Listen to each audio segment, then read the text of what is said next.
नमस्कार दोस्तों, welcome back to my YouTube channel Tanuja ladies Taylor.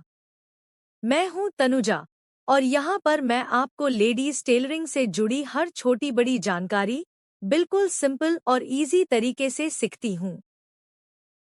आज के इस वीडियो में हम सीखने वाले हैं कपड़े से फूल कैसे बनाएं और ब्लाउज को जोड़े। आपको स्टेप बाय स्टेप पूरा प्रोसेस डिटेल में बताने वाली हूं, इसलिए वीडियो को लास्ट तक जरूर देखिए।